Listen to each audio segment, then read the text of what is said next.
The suspended assistant legal officer recently led a protest with staff from the aviation industry where they called for the NCAA board and the executive committee to immediately step down for allegedly overlooking qualified Namibians and defying instructions from the Works and Transport Minister. According to Isak, her main grievance is the alleged unfair recruitment practices where mostly foreign pensioners from South Africa were recruited for top management positions.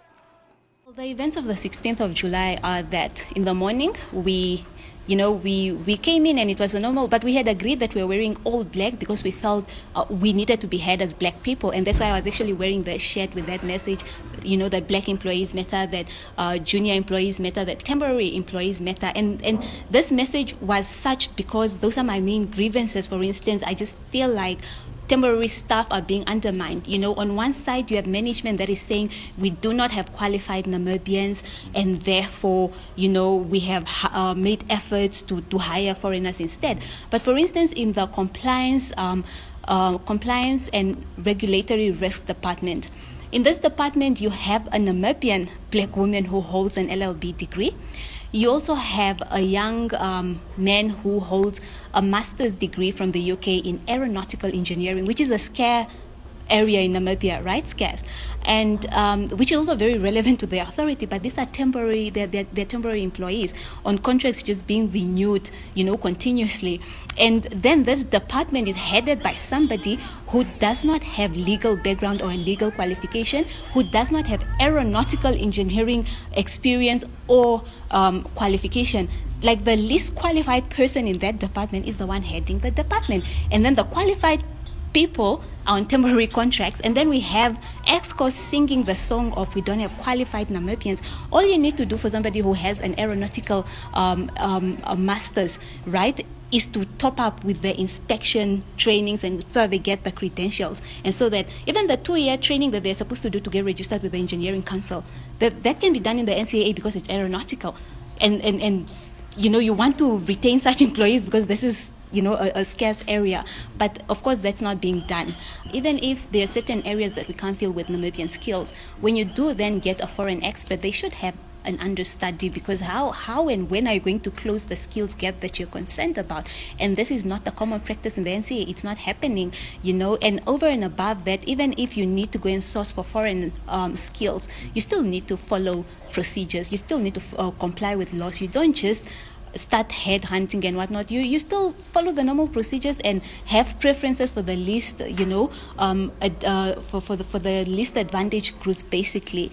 So and we just feel that all of those procedures are not being followed, and it's very suspicious, right, that this foreign expertise will always mostly be South African. When it's the high-profile management jobs in the NCAA. I mean, aren't there other people from other countries all over Africa that apply for these positions that are qualified? Why is it always the South African white nationals? That for me paints a certain picture, and I think those are issues that we need to look into. Like I said, we've only made allegations, but we can pull the records, And there are also Namibians who are unemployed and have reached out to this Louis Stolz, to say that they actually are qualified in this area, and therefore, right now they are unemployed and they are available. But she would look past that, ignore it, and continue with headhunting in South Africa, which just doesn't make sense.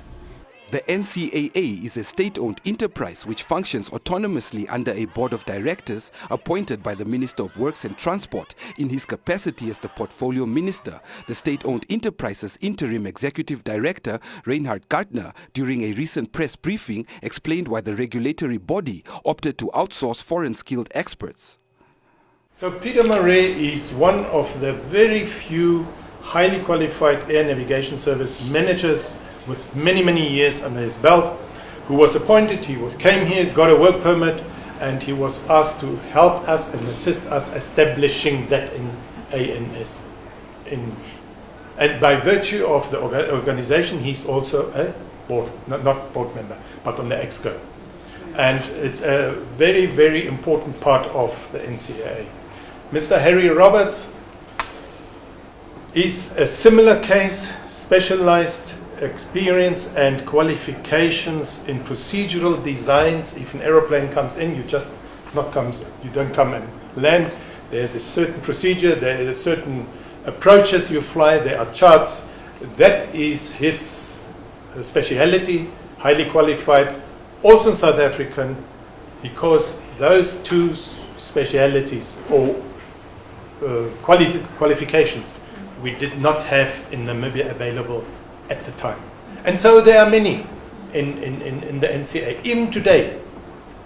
I said it earlier today, in our regulatory environment, we have to have an inspector who is trained and signed out to inspect white-bodied aircraft. White-bodied meaning Air Namibia aeroplanes and Qatar, Ethiopian and so on. Right now in this country, we do not have a white-bodied inspector. The last one was Simon Kabu from Tanzania, ICAO expert. He left after his contract has expired. So, and it's not a position or qualification you get overnight. 5, 6, 8 years, easily. Isak also alleged that prior to her suspension, she has never received a single warning letter, neither has she ever been summoned to a disciplinary hearing, and that her managers have never complained about her performance at work.